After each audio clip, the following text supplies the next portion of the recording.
नमस्कार साथियों, मैं हूं आपका होस्ट कुलदीप सिंह पुनिया। मैं लेके चलता हूं आपको राजनीति की दुनिया। राजनीति की दुनिया की अगर हम बात करें, बरवाला, उकलाना, नारनौंद और नलवा, खासकर मैं पूरे अगर हिसार क्षेत्र की बात करूं, हिसार क्षेत्र के अंदर बिल्कुल कोहराम मचा हुआ है। और कोहराम क्यों मचा हुआ है? क्योंकि दोनों राष्ट्रीय पार्टियां एक तरह से अपनी टिकटें डिक्लेयर करने से घबरा गई हैं। एक तरफ तो दावे बहुत बड़े बड़े किए जा रहे हैं कि हमारी 60 सीटें आने वाली है, और एक तरफ दावा भी बहुत बड़ा है कि बीजेपी दुनिया की सबसे बड़ी पार्टी है। तो जनाब आली, डर किस बात का है? आज हमारे साथ इस एरिया के छत्र और सामाजिक नेता प्रोफेसर छत्रपाल जी जुड़े हुए हैं, जो आम आदमी पार्टी की टिकट पर हल्का बरवाला से ताल ठोक रहे हैं। हम प्रोफेसर साहब से जानेंगे कि आम आदमी पार्टी का भविष्य ये हरियाणा में किस प्रकार से देखते हैं। नमस्कार जी। नमस्कार कुलदीप भाई, आपको और आपके सभी दर्शकों को। बहुत अच्छा सवाल आपने किया। आम आदमी पार्टी जब से पॉलिटिकल फील्ड में आई है जी, एक मूवमेंट से निकली जिसमें करप्शन विरोधी इश्यूज जिन्होंने उठाए जी, पावर सप्लाई के विषय के ऊपर केजरीवाल जी ने दिल्ली के अंदर बहुत बड़ा कीर्तिमान स्थापित किया जी, एजुकेशन के हब को बढ़ाने के लिए उन्होंने बहुत बढ़िया काम किए, और इन्हीं विषयों को लेकर के दिल्ली के अंदर सत्ता में आए, पंजाब के अंदर सत्ता में आए, गुजरात के अंदर विधायक बने, गोवा के अंदर विधायक बने जी। आज एक सक्षम पार्टी के रूप में उभरी है। मैं ये समझता हूँ कि आम आदमी पार्टी को हरियाणा के अंदर यदि उसकी सोच के साथ कुछ लोग जुड़ें तो आम आदमी पार्टी निश्चित तौर से सत्ता की तरफ अग्रसर है। हरियाणा में भी सरकार बनाएगी, और अभी इंडिया गठबंधन के अंदर जुड़ करके चल रहे हैं, तो निश्चित तौर से इंडिया गठबंधन को भी आम आदमी पार्टी मजबूत करती है। देखिए, बहुत कम समय में अगर किसी पार्टी ने राष्ट्रीय पार्टी का दर्जा हासिल किया है तो वह आम आदमी पार्टी है। जब इतनी मजबूती से चल रहे हैं, लोगों का जन समर्थन मिल रहा है, तो गठबंधन के लिए क्यों लालायित हैं? देखो, जो विषय नेशनल लेवल पे था उस पे विपक्षी पार्टियों ने सभी ने पहल की जी कि अलग अलग सेक्टर्स के अंदर कुछ पॉलिटिकल पार्टियां रीजनल पार्टी के रूप में काम कर रही हैं, तो यदि इकट्ठी होंगी तो राष्ट्रीय फ्रंट मजबूत हो जाएगा जी। तो आम आदमी पार्टी ने उसके अंदर कोई शंका जाहिर नहीं की, क्योंकि बेशक वो एक रीजन से बड़े एक क्षेत्र में है, उसके बावजूद भी उन्होंने राष्ट्रहित के अंदर और अपोजिशन पार्टियां इकट्ठी होकर के अच्छा विकल्प दे पाए, इस दिशा में बढ़ी हैं, तो उसमें कोई बुराई नहीं है। और जहाँ तक ये सवाल है कि क्यों ऐसा, वो पॉलिटिकल पार्टियां पॉलिटिकल विषयों को लेकर के हालात के मुताबिक सभी पॉलिटिकल पार्टियां सोचती हैं, तो उसमें आप भी यदि ऐसा सोच रही हैं तो कोई बुरी बात नहीं। हरियाणा के अंदर देखिए, आम आदमी पार्टी ने अब बिल्कुल ऐलान कर दिया है कि हम चुनाव लड़ेंगे, डंके की चोट पे लड़ेंगे। तो आप क्या मान के चल रहे हैं कि कितनी सीटें आम आदमी पार्टी की आने वाली हरियाणा में? देखिए, अभी जो लास्ट डेट ऑफ नॉमिनेशन जाने दो, कैंडिडेट्स के चेहरे सामने आ जाएंगे, तो मैं आपको निश्चित तौर से कैलकुलेट करके बताने की पोजीशन में हूँगा कि आम आदमी पार्टी कितने स्ट्रॉन्ग फुटिंग पे है। तो नॉमिनेशन और विड्रॉल तक ये कैलकुलेट करके बताना it will be too early, but ये मैं कह सकता हूँ, जैसे मैंने आम आदमी पार्टी के साथ जो अभी तालमेल शुरू किया, एजेंडा जो है वो मेरा जो एजेंडा था वो मैंने अपनी ज्वाइनिंग पे भी इस बात को कहा कि एजुकेशनल हब को क्रिएट करना, बेटर पावर सप्लाई को इंश्योर करना, और ईमानदारी की राजनीति को स्थापित करना, ये जो मोटे विषय हैं, तो उनको लेकर के जब ये चल रहे हैं, उनको लेकर के मैं चल रहा था। जैसे आपने देखा कि खेतरगा थर्मल पावर प्लांट हमने एस्टेब्लिश किया बिजली को सहूलियत देने के लिए, दो टेक्निकल एजुकेशन यूनिवर्सिटीज़ बनाई रोजगार परक शिक्षा देने के लिए, हर जिले में इंजीनियरिंग कॉलेज पॉलिटेक्निक्स बनाए ताकि बच्चे बुरी आदतों में ना जाए, आतंकवाद की तरफ ना जाए, और एक कंस्ट्रक्टिव व्यक्तित्व उनका बने, रोजगार परक शिक्षा उनके पास हो, पैसा कमाने का हुनर उनके पास हो और एक अच्छा जीवन जीने का हुनर उनके पास हो, तो एक नौजवान जब बनता है तो वो देश का भविष्य रहता है। तो इस पार्टी का जो मेन एजेंडा है वो मेरे एजेंडे से मेल खाता है। तो इसलिए हमने ये डिसीजन लिया कि जब मेल खाने वाली पार्टी को व्यक्तियों की ज़रूरत है और हमें उस एजेंडे पे काम करने वाली सोच की ज़रूरत है जी, तो वो कंट्रोवर्सीज खत्म हो और इकट्ठे मिलकर के काम किया जाए। आज इसी दिशा के अंदर बरवाला का रिप्रेजेंटेशन हम इंडिया गठबंधन के अंदर मजबूती के साथ लेकर के जाए और इस एजेंडे को आगे और बढ़ाएं, ये निश्चित तौर से एक डिसीजन की बुनियाद है उसमें। हल्का बरवाला की बात करें, बीजेपी ने अपना योद्धा मैदान में उतार दिया है, रणबीर गंभा जी। कांग्रेस पार्टी के समझ में नहीं आ रहा कि किसे उतारा जाए, किस पे दाव लगाया जाए, या तो उनके योद्धाओं पे शक है या फिर समझ में नहीं आ रहा। लेकिन आप आपका कंपटीटर किसे मानते हैं, भाजपा को या कांग्रेस को?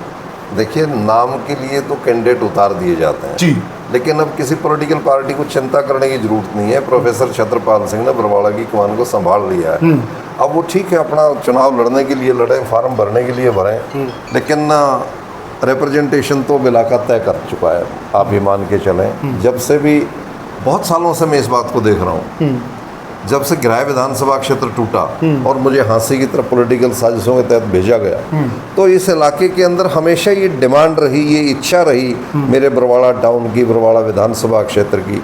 और उसी बात में सभी गिराय चालीसा के लोग भी यही कहते थे कि वी शुड, बरवाला को ज़रूरत है, बरवाला को ज़रूरत है, छत्रपाल की बरवाला को ज़रूरत है, आप यहीं से लड़ो। तो आज आम आदमी पार्टी ने ये इच्छा पूरी की है इलाके की, और मैंने लोगों की पिछले 10 साल की डिमांड के ऊपर ये मानसिकता बना ली है कि मैं अपनी कर्म भूमि बरवाला को, जो मेरे गांव की मंडी रही है वो बरवाला, जिस संसार के उन वार्डों में मैं रहने लग रहा हूँ, 26 गांव मेरे गिराए चालीसा के जिसके अंदर है, और जो 10 गांव लगे वो हमारे ग्वांडी भाई हैं। तो इन सब का जो मैं जब बरवाला की तरफ देखता हूँ कि तो मुझे अपनी रूह नजर आती है उसके अंदर, और इसके साथ मिलकर के काम करना, इसकी सेवा करना, इसको उन्नत बना देना, इस बात को बुला देना कि हर बार बरवाला ठगा सा महसूस करता है, इस बार बरवाला ठगा नहीं आनंदित महसूस करे, इस बात का फैसला लेकर के, इस कमिटमेंट के साथ हमने ये फैसला कर लिया और आम आदमी पार्टी ने उसके ऊपर फूल चढ़ाए हैं। तो जनता जो ये तय कर देगी इस चुनाव के अंदर एक सुखद माहौल और विकास का माहौल, शिक्षा और रोजगार का माहौल, किसानी की खुशहाली का माहौल, ये अब आपको अक्टूबर से देखने को मिलेगा। प्रोफेसर साहब, आपका जो राजनीतिक करियर है वो कांग्रेस पार्टी से शुरू हुआ, फिर आप भाजपा में भी गए, अब आप आम आदमी पार्टी में आ गए। चक्कर क्या है, पार्टियों में कमी है या जो आपका एक अच्छा पर्सनैलिटी कह लीजिए, दबंग नेता की छवि है, दबंग आदमी को पार्टियां पचा नहीं पा रही क्या? बहुत अच्छा सवाल किया है आपने कुलदीप भाई। मेरी बुनियाद, कल सुशील गुप्ता जी ने भी मेरी ज्वाइनिंग के टाइम इस बात से शुरुआत की थी कि आज हमारी पार्टी में ऐसा व्यक्ति आ रहा है जो छात्र राजनीति से बढ़कर के आया, और उसने छात्र राजनीति के अंदर कोई जवानों का पॉलिटिकल एक्सप्लॉयटेशन ना करे, इसलिए नॉन पॉलिटिकल विंग्स को खड़ा करके, नॉन पॉलिटिकल यूनियंस को बना करके स्टूडेंट्स के वेलफेयर का काम करने की शुरुआत को लेकर के जो व्यक्ति आया था, आज वो हमारी पार्टी के साथ जुड़ रहा है। तो आप इस बात को महसूस कर सकते हो कि मेरी बुनियाद पॉलिटिकल पार्टियों की नहीं थी। मेरी बुनियाद सामाजिक और अपने लोगों की सेवा करने की, प्रतिनिधित्व करने की थी, उनके हक में सोचने की थी। और जो अब्राहम लिंकन कहते हैं कि parliamentary democracy is of the people, for the people and by the people, ये मेरे संस्कार में रही। और सामाजिक और राजनीतिक व्यवस्थाएं लोगों के द्वारा और लोगों के लिए हों, ये सुनिश्चित करने के लिए मैं काम कर रहा हूँ। कांग्रेस पार्टी, बीजेपी और अब आम आदमी पार्टी, ये समय समय के ऊपर मेरा काम करने का बीच में माध्यम रहे। उसके अंदर आपने जो सवाल किया कि फिर ये इनकन्वीनियंस क्यों पैदा होती है, तो जिन मुद्दों को लेकर के हम लड़ते रहे, आपको याद होगा मैं मिनिस्टर था, मेरी सरकार के अंदर ही मैं भ्रष्टाचार के मुद्दों को उठाने लग रहा था, मैं मिनिस्टर था, गुंडागर्दी के खिलाफ मैं मुद्दों को उठाने लग रहा था, मैं मिनिस्टर था, गरीब को लगाने का काम हम कर रहे थे, मैं मिनिस्टर था, कर्मचारियों की टर्मिनेशन के खिलाफ सबसे पहले किसी मिनिस्टर ने धमकी दी थी रेजिग्नेशन की, और अगले ही रात को चीफ मिनिस्टर ने कर्मचारी नेताओं के साथ बैठ करके समझौता कर दिया था कि हम इस दिशा में आगे नहीं बढ़ेंगे, चाहे वो वेलफेयर ऑफ द फार्मर्स हो, चाहे वेलफेयर ऑफ द विमेन हो, यूथ हो, चिल्ड्रंस हो, और चाहे वेलफेयर ऑफ द एम्प्लॉयज हो, और चाहे welfare of the nation, state और कॉन्स्टिट्यूंसी इटसेल्फ हो। प्रोफेसर छत्रपाल सिंह के मुद्दे ये रहते हैं, प्रोफेसर छत्रपाल सिंह इन्हीं बातों को लेकर के व्यक्तियों से, पार्टियों से टकराने में अपना मान समझता है, अपनी जिम्मेवारी समझता है। शायद ये विषय है कुलदीप भाई, कहीं न कहीं पार्टियों के एजेंडे और नेताओं को रास नहीं आते, और इस किस्म का हालात असहज स्थिति को पैदा करता है, और वो असहज स्थिति देर सवेर मेरे माध्यम को परिवर्तित कर देती है। केवल एक लाइन का जवाब चाहूँगा जी। अब आप राइट मंच पे आ गए हैं क्या?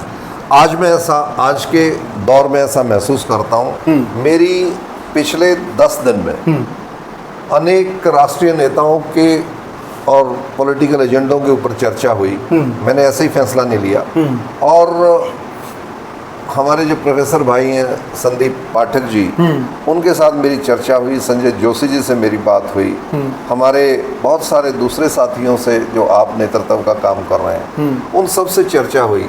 तो अंतोगतवा कल रात को मैं और चाहे भूपेंद्र सिंह भी बैठे थे, और कांग्रेस पार्टी के पुराने मेरे दोस्तों से, हाई अप से मेरी चर्चाएं हुई, शरद पवार जी के लीडर से भी मेरी बात हुई, सपा पार्टी के लोगों से भी मेरी चर्चाएं हुई, राष्ट्रीय लोकदल के लोगों से भी मेरी बात हुई।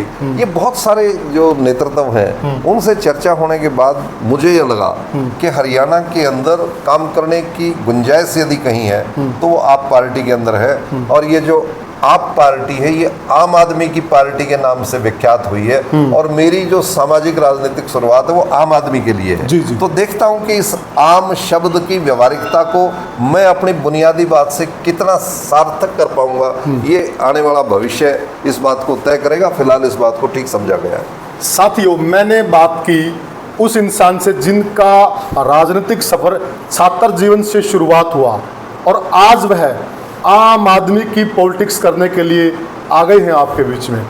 आप क्या समझते हैं, हल्का बरवाला से और भी प्रत्याशी मैदान में हैं, आपको क्या लगता है कि सही में आम आदमी की आवाज़ उठाने के लिए क्या राइट आदमी राइट जगह पे आ गया है? हमें कमेंट सेक्शन में जरूर बताइएगा। आप ही जनता जनार्दन है, सुना दीजिए फैसला, कौन रोकता है आपको, और हम लिख देंगे और दिखा देंगे। जो फैसला आपका होगा वही मंजूर भी करना पड़ेगा, और मंजूर भी होगा। तो साथियों, जय हिंद। जय